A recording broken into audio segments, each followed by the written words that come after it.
Well, today is the day that I went out of budget here and ordered not one, not two, not three, but four TrailMaster C60s. Specifically, these are the TM-C60.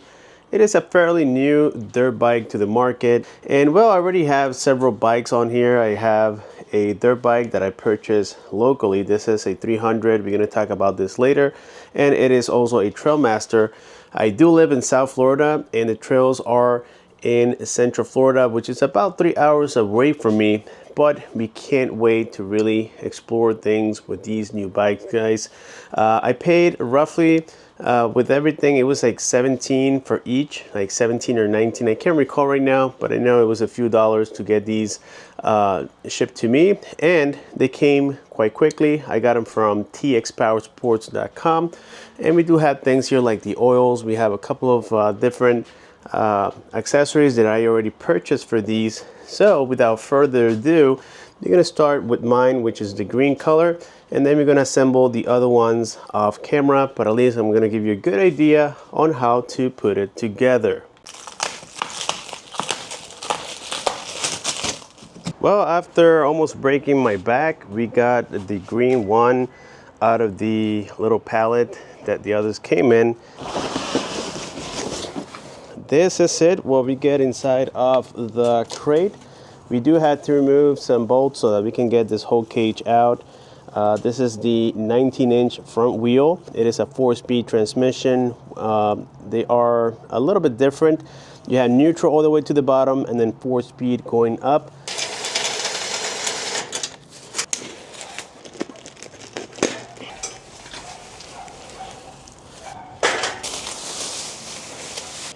Little by little, we are making some progress. Let's see what we got inside of this box. This is for the handlebar for sure. It comes with some goo. This is like grease. It came with some manuals. This is great because, well, as you guys can tell, these manuals came dedicated for the bike, I think, and they are in English. So it does explain everything that you need to know. So very good. So these look to be the gas tank fairings. This is the front fender. Alright guys, so to get the suspension done, there are two different steps. First, you have to remove this bolt and nut from this area here. You had to put the shock first into the swing arm, and then you're going to have a secondary one. This is going to be hooked up second on here. I don't know if you guys can see that. So you have to undo this bolt as well. Luckily, it is hand tightened. So you undo both, and then you get a helper to help you lift the suspension, and that way we can get both of them done at the same time. This is a perfect opportunity to add some grease. It came with grease, but I think I'm gonna add my own. We're gonna put this thing on a stand that I forgot I had around, so we had to remove this axle, and this way we can get it off the bottom side of the crate. Don't lose these things. It's very important that you guys keep them around. Now, as I said earlier, for the rear suspension, I'm using my own grease. You can use the one included. I just trust mine a little bit more. I'm using this stuff, which is transparent and you can't see it. So I'm adding grease to every single bolt here for the suspension side. I'm using a 17mm wrench. You can use a socket as well. I just happen to have this in handy so that we can get this rear nut and bolt tightened. Okay, so we got the other one through here, as you guys can observe. Basically, for the rear side, you have to lift the swing arm in order to properly align it and then get the bolt and nut through here.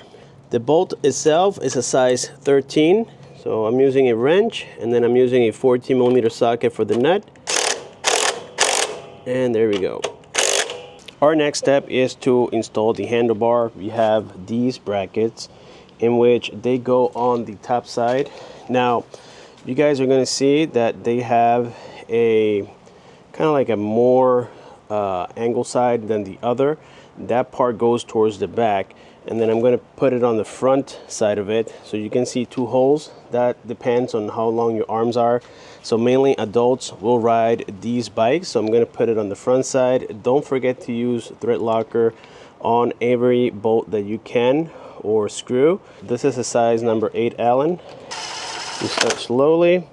Now with thread locker, we will mount the handlebar, and basically what I'm doing is adding it to the first bracket here, and it's gonna go right on top.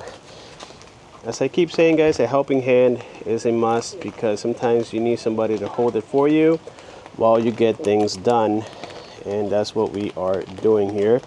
By the way, this is a size number 6.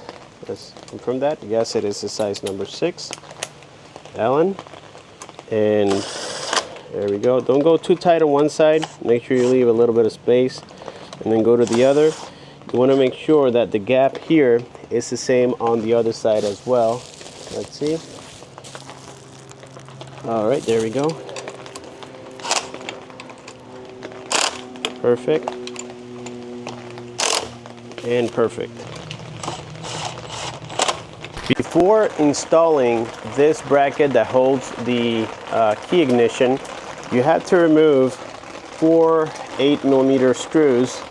That's because we have to hook up the fender first before we do anything else. So just remove all 4, like so. And they come with 4 washers, or 2 washers on 2 screws, so you have to put 1 on each. And then that's when you hook up your fender. And remember that thread locker is your best friend. I can't stress that enough. The fender goes on like this.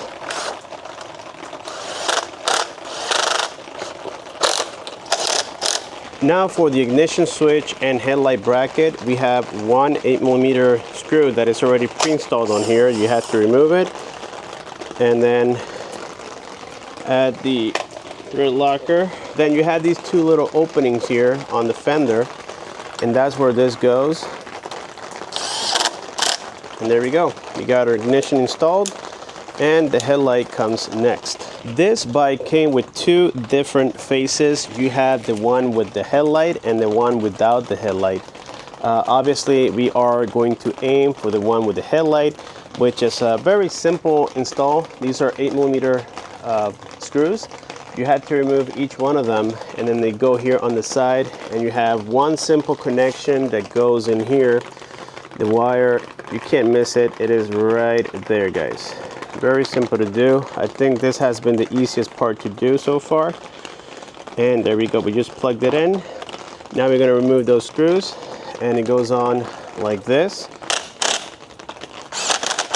Something I did off video is that I removed the seal off of the bearing, in which I don't know where I put it at, but yes, I just removed the seal, and then you can do that with a very tiny flathead screwdriver, and then after that you add your own grease in there. It had grease already, but I just like to add more because I see these fail very easily, and it is because it didn't have enough grease. It burns out and then it runs dry. Now that we added grease to the bearings, it is time to prep here the front caliper. It comes with a zip tie, as you guys can observe, and along with that zip tie, it has a stopper here. Let's go ahead and remove this screw for now, and it has a little stopper or a little gap here for the brakes. And now you grab a Phillips, or not a Phillips, excuse me, a flat screwdriver, and you kind of like press in the piston, so that way you can open the pads and it slides through nice and easy. Now for the spacers, you're gonna have one longer than the other. The shorter one goes on the opposite side of where the rotor is. The longer one goes where the rotor goes. So we got the tire through, and now put on the axle with the spacer until it comes out the other side. Don't forget your washer that goes on the outer side with the nut. Now grab your size 17 wrench and a size 19 socket, and now we're going to tighten up this up.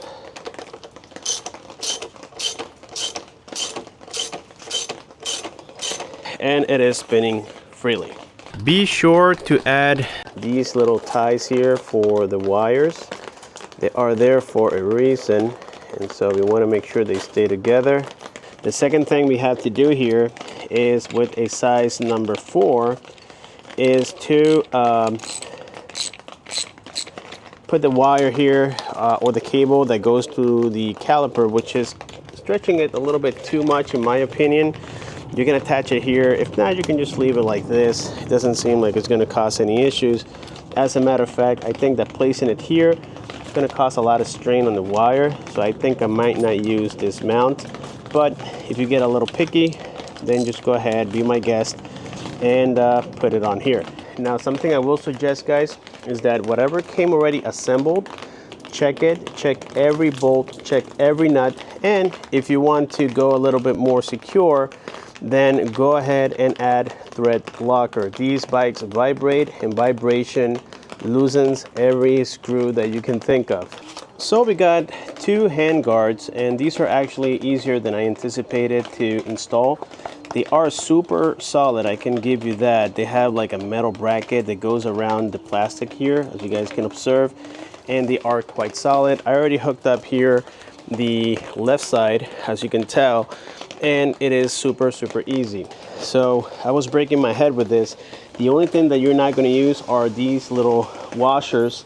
This piece here, you have to undo it first. You will see that once you remove the screw, this piece, you're going to put it through here first, and then there's like a little slot here, as you guys can tell, that kind of matches with this.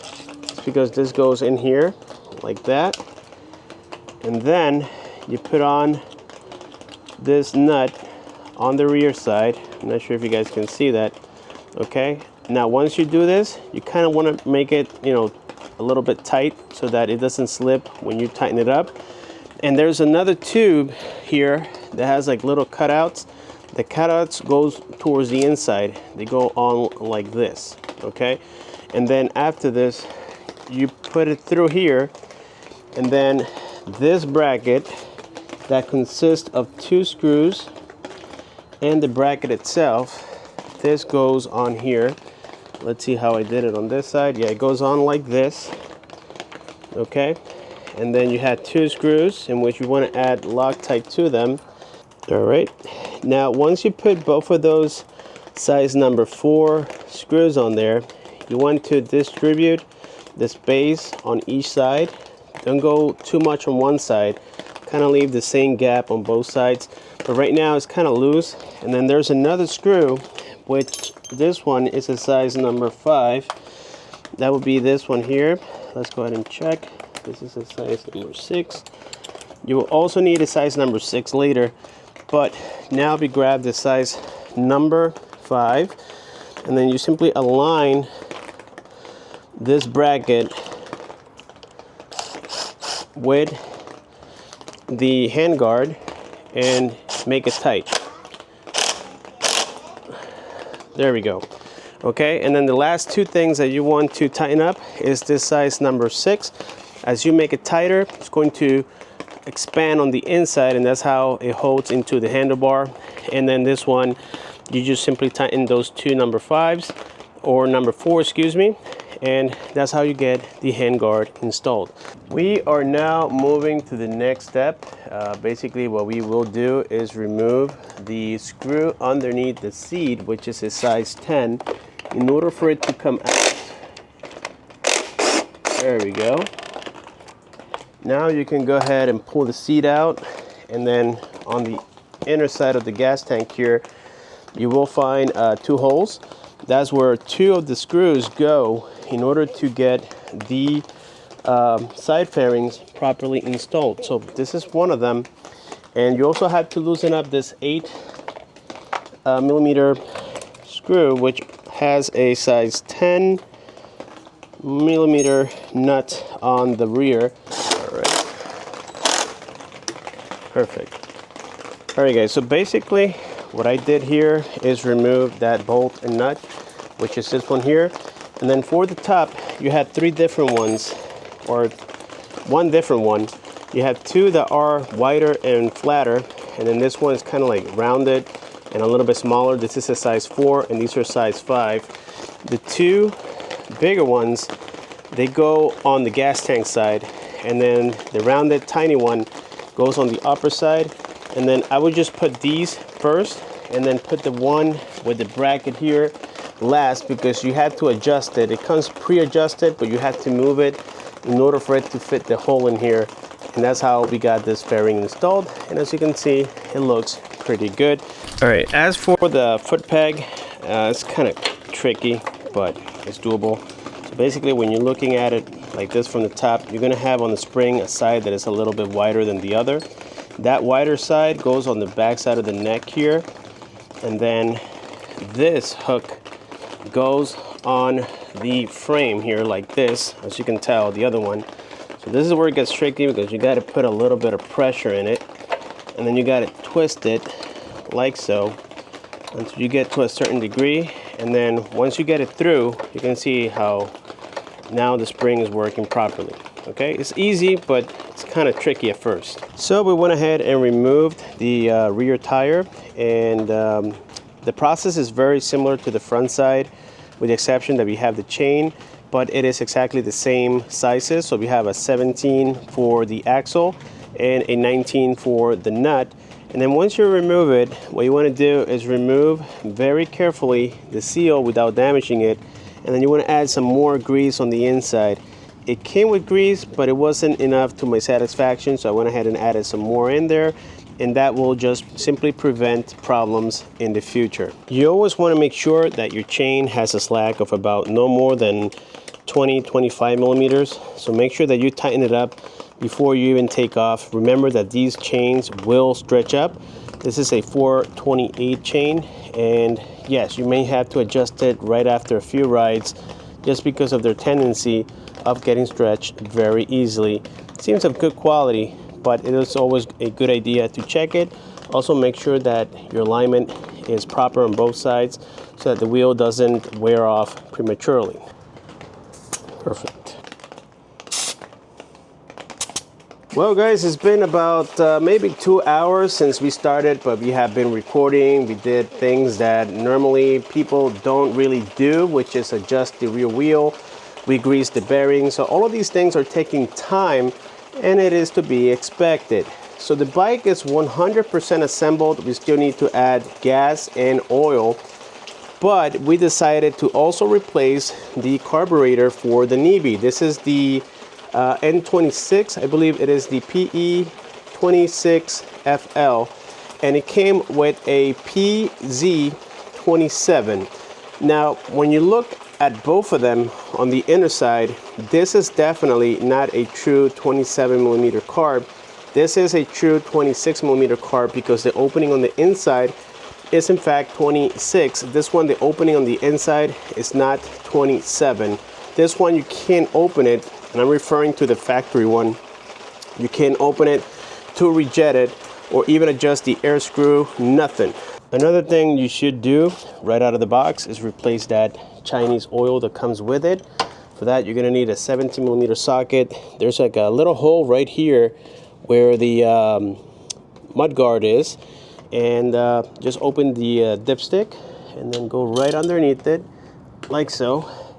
Give it a little tap, and then once you do that, you can just grab the socket, put it in there, loosen it up, and the oil is going to come out in no time.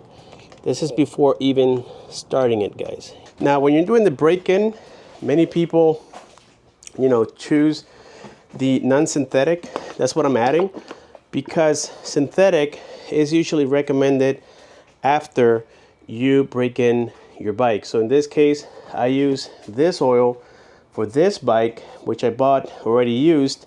So obviously the motor's already broken in.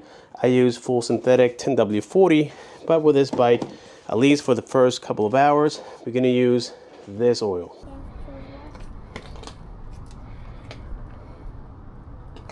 Now it is time for some gas. Make sure you add octane 93. Don't go cheap on it. Don't forget to turn on your petcock. Well guys, I am super excited. We got all 4 bikes assembled and ready to rock and roll. The 2 red ones, as I mentioned earlier, do not have the carb upgrade. The orange and mine, which is the green one, do have the Nibi carb. This is the N26 carb, and for the tuning, I just left it as it come from factory, which is I think it's a 115 for the main jet, and then it has a 40 for the pilot with 1.5 turns out, and then I just adjusted the idle and also installed the little filter here, and I did add a different spark plug.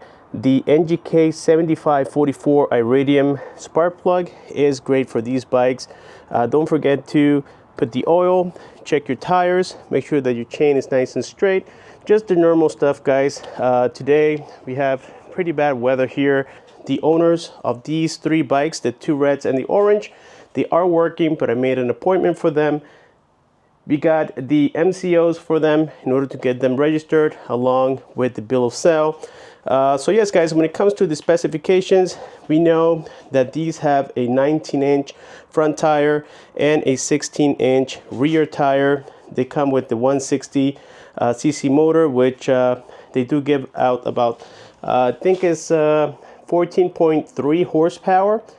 We do have a coil over spring shock here in the rear, in which you can adjust the tension on it. The travel on the front is about 700, I think is 700 millimeters of travel, and these are kick-started. They don't use battery whatsoever, in which we actually prefer, and they do come with a headlight, which it powers itself, I guess, with the stator, and these have a 1.7 gallon gas tank, which is made out of plastic. They are pretty much factory, with the exception that I ordered for the orange, which is my stepson's, and mine's a chrome looking gas cap. I like to be flashy sometimes, and the next thing we're gonna do is try to either get the baffle out of the rear or simply replace the whole thing, so that you know, it can breathe a little better now that we have a better carb in which we can actually tune it. That's going to make things a lot better. If you guys look here, this is the stock carb, the PC27, and it is not tunable at all. You can't open it, you can't adjust the air screw, you can only do the idle, and that's pretty much all you can do with it. So this is not the best carburetor to have. So without further ado guys, let's go for a quick spin, show you what it does. Even though this is registered, we cannot really ride it on the road, but I'm gonna ride around the neighborhood real quick and just show you what it does. Let's see if we can start these easy enough. My petcock is currently on. Let's go ahead and put on the choke. And now all we have to do is flick the switch to the right ones, kickstand down.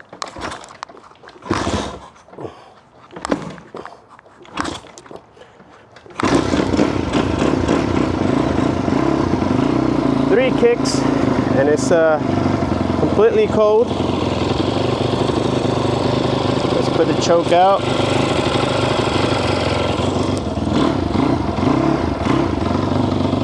Remember, it's 4 up, so we don't have the traditional 1 down, neutral, and then 3 up. It doesn't work that way, but it is a 4-speed.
go ahead and adjust the idle a little bit.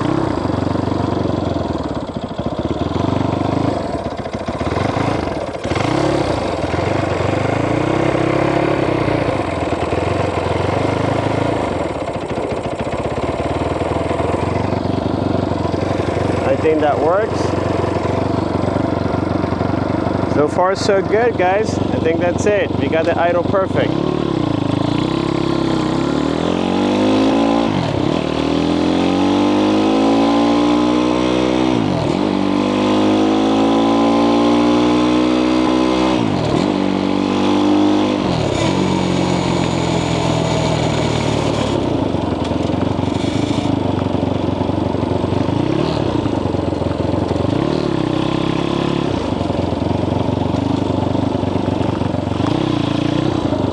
You don't have a gear indicator, so you kind of have to count them.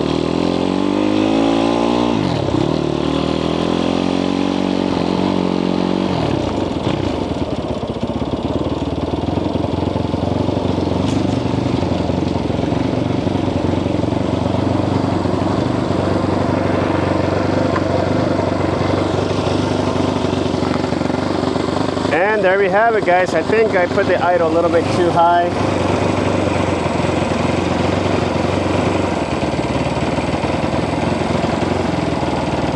I think that's pretty good right there. Let's go ahead and kill it. That is it, guys. That's gonna be it for this particular video.